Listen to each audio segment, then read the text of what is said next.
हरे कृष्णा कृष्णा कृष्णा हरे हरे, हरे Ram Ram Ram Hare Hare. Friends, हरे कृष्णा, राधे राधे। आप सभी का दिन शुभ और मंगलमय हो। इससे पहले के अध्याय सुनने के लिए आप सबका बहुत बहुत धन्यवाद। आज आप सुनेंगे वैशाख महात्म्य का अंतिम और 30वां अध्याय।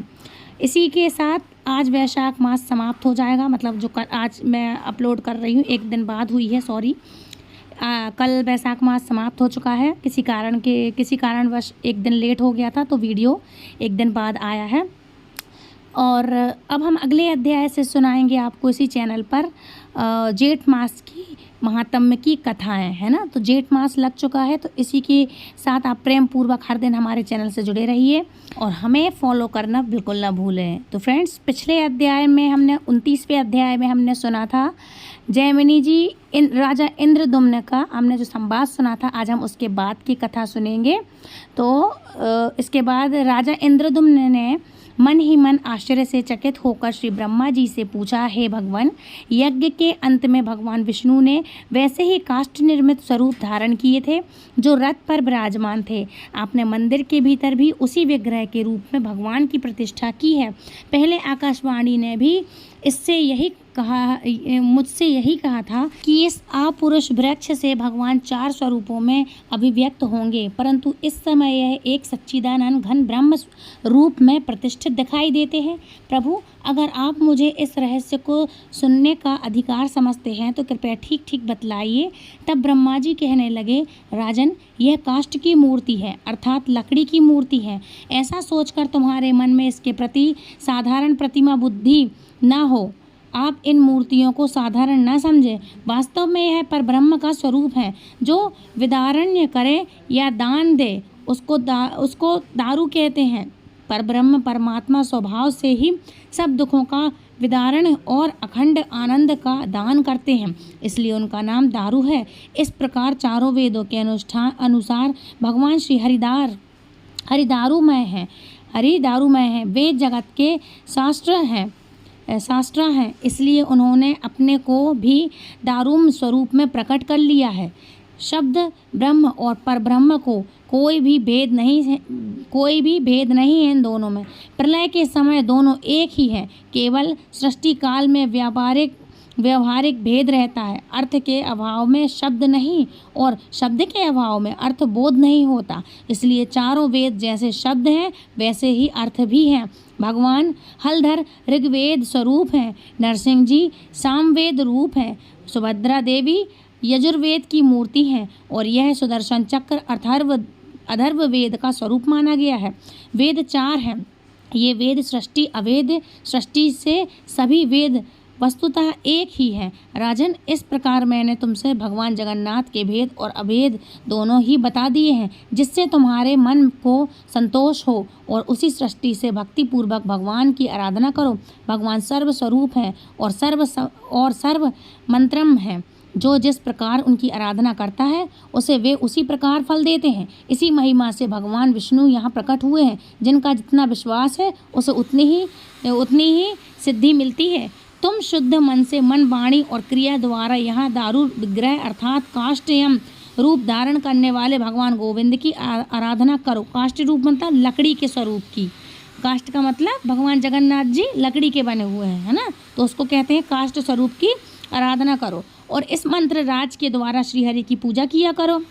इस मंत्र में बढ़कर दूसरा कोई मंत्र नहीं हुआ है, न होगा। इससे पूजित होने पर भगवान विष्णु तुरंत ही प्रसन्न हो जाते हैं और भक्त वत्सल भगवान अपना परम धाम दे देते हैं।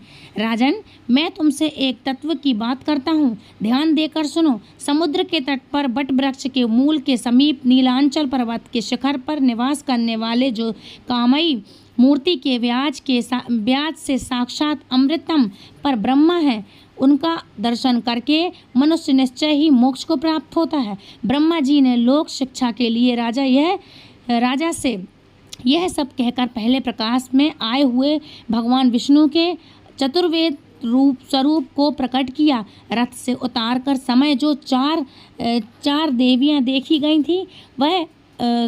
थी, अब वही सिंहासन के ऊपर विराजमान हो गई।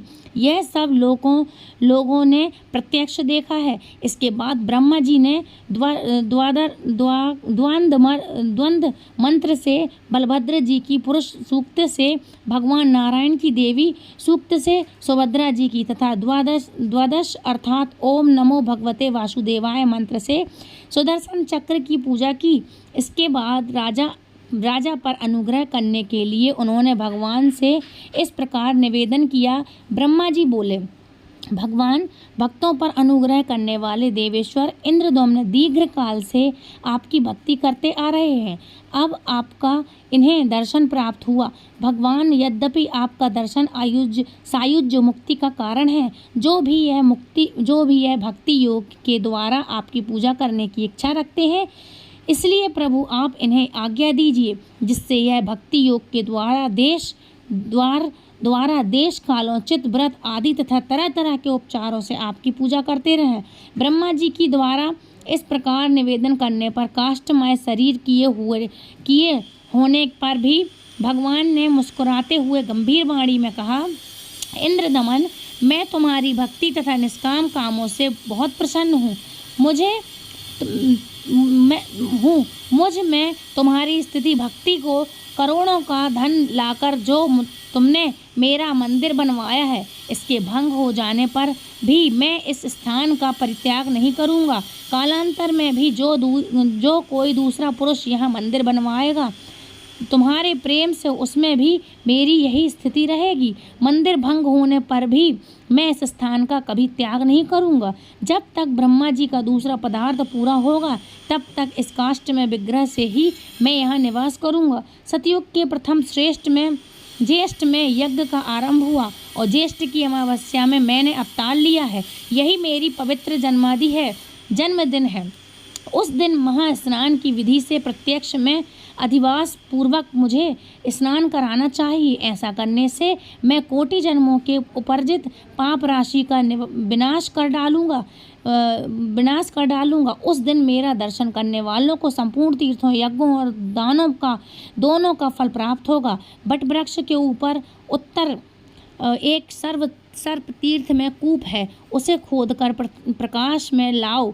ज्येष्ठ की अमावस्या को प्रातःकाल मुझको, बलभद्र जी को और सुभद्रा जी को उस कूप अर्थात कुएं के जल से स्नान कराकर मनुष्य मेरे लोक को प्राप्त कर लेगा। आषाढ़ मास की शुक्ला द्वितीया यदि पुष्य नक्षत्र से युक्त हो तो वह इस तीर्थ में मोक्षदायिनी मानी गई है। नक्षत्र के अभाव में भी मेरी प्रसन्नता के लिए उस तिथि को यात्रा करनी चाहिए।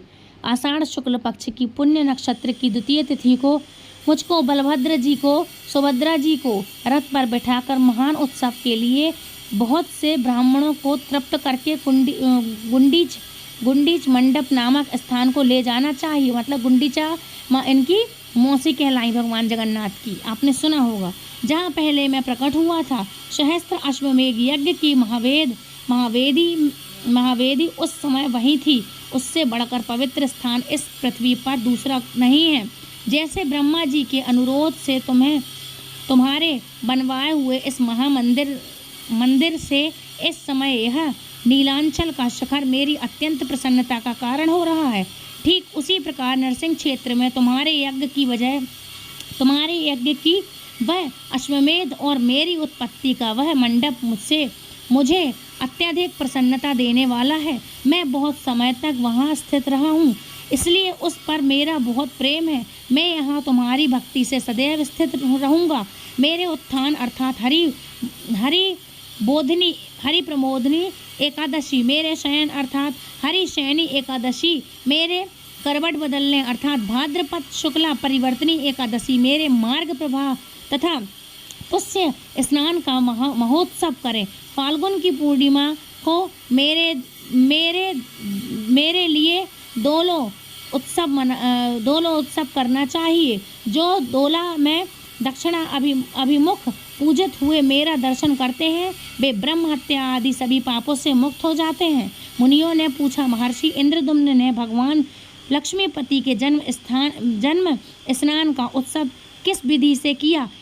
इसके अलावा भगवान के अन्य सभी उत्सवों का भी विधि पूर्वक वर्णन कीजिए। तब मुनि ने उनकी प्रसन्नता के लिए सारा वृतांत उनसे विधि पूर्वक कह सुनाया। यह सारा वृतांत जानने के बाद मुनियों ने भागवान विष्णु भक्त राजा इंद्रदुम्न ने मंदिर की प्रतिष्ठा के बाद कौन सा कार्य किया। जैमिनी जी कहने लगे, साक्षात ब्रह्म स्वरूप जगन्नाथ जी से वरदान पाकर राजा इंद्रदुम्न ने अपने आप को कृतार्थ माना। भगवान की आज्ञा के अनुसार उन्होंने पुण्य और मोक्ष प्रदान करने वाली संपूर्ण यात्राएं करवाईं। अनेक प्रकार के उपचारों से सद्गुरु जगत गुरु श्री हरि जी की नाना प्रकार से पूजा की। राजा गाल श्वेत को भगवान की आज्ञा भली भांति समझाकर धर्म और न्याय से युक्त होकर यह कहा कि राजन, तुम बहुश्रुत विद्वान हो, धर्म में तुम्हारी निष्ठा है, भगवान में भी मन वाणी और क्रिया द्वारा तुम्हारी बड़ी भक्ति है।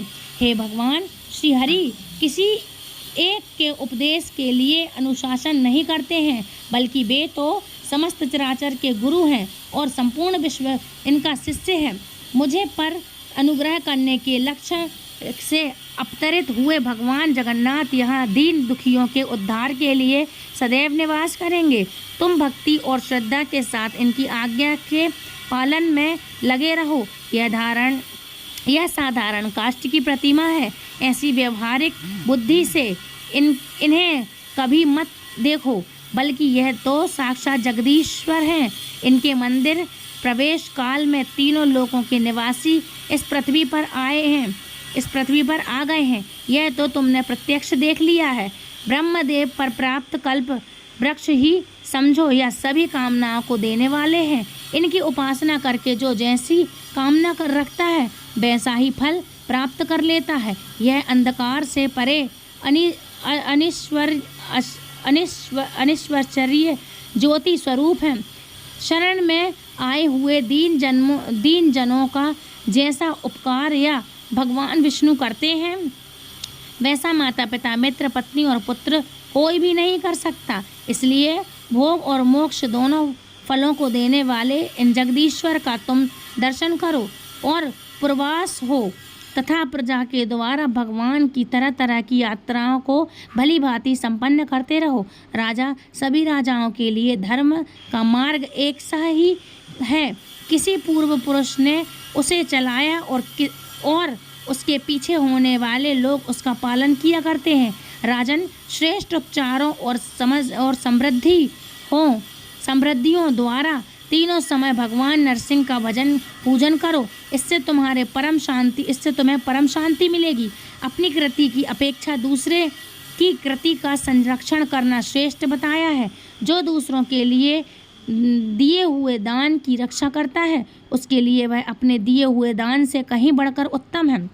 यह सुनकर राजा श्वेत ने राजा इंद्रदुम्न के आधे को गुण युक्त माला की तरह शिरोधार्य कर लिया। राजर्षि इंद्रदुम्न भी भगवान पुरुषोत्तम को प्रसन्न करके फिर नारद जी के साथ ब्रह्मलोक चले गए। हे ब्राह्मणों, यह मैंने आपसे पुरुषोत्तम क्षेत्र के उत्तम महात्म का वर्णन किया है।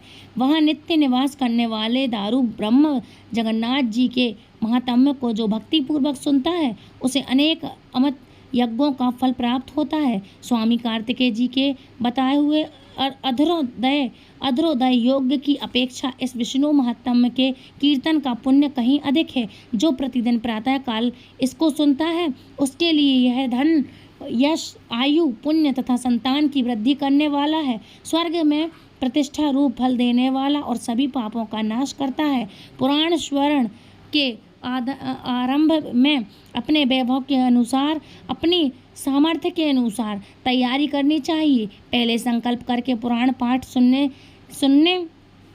के लिए अति सुंदर आभूषणों तथा वस्त्र, चंद और माला आदि के द्वारा विधि पूर्वक ब्राह्मण का वर्ण करें।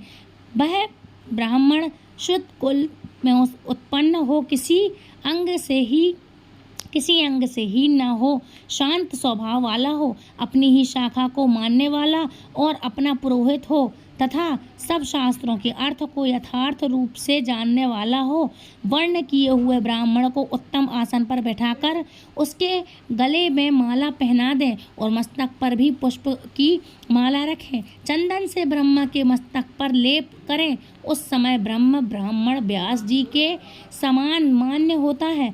उन्हीं ब्राह्मण के द्वारा श्री विष्णु स्वरूप पुस्तक पर श्रीखंड अरुण आदि पुष्पों और नाना प्रकार के रुचिर उपचारों से व्यास पूजन करवावें।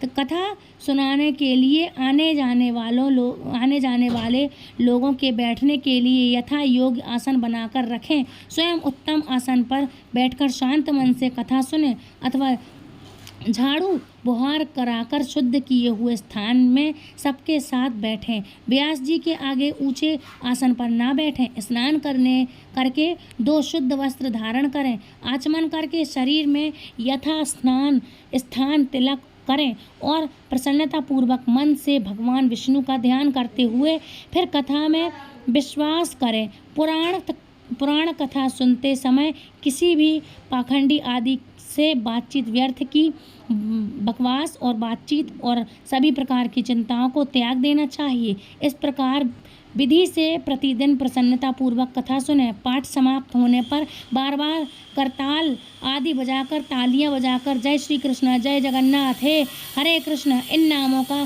संकीर्तन करें। कीर्तन इतने उच्च स्वर में होना चाहिए कि आकाश में भी उनकी गूंज उठ जाए।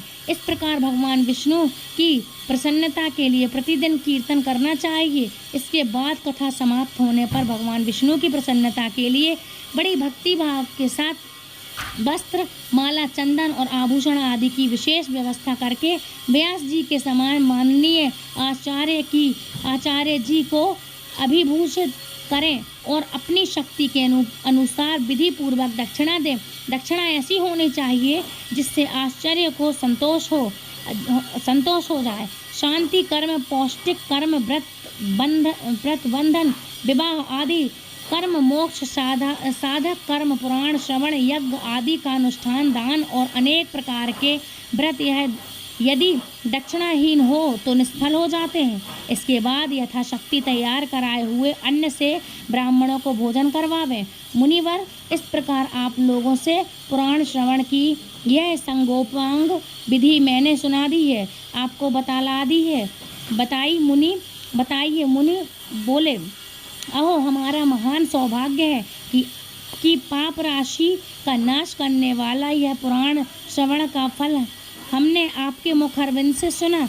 मैंने इस समय आपके फल की प्राप्ति के लिए हम आपको यथाशक्ति दक्षिणा देते हैं, इसे आप प्रसन्नता पूर्वक ग्रहण करें। ऐसा कहकर उस किंचन मुनियों ने समिधा, उषा, पुष्प, फल और अक्षत आदि जमीनी जी को देकर बड़े हर्ष के साथ फिर पुरुषोत्तम क्षेत्र को प्रस्थान किया।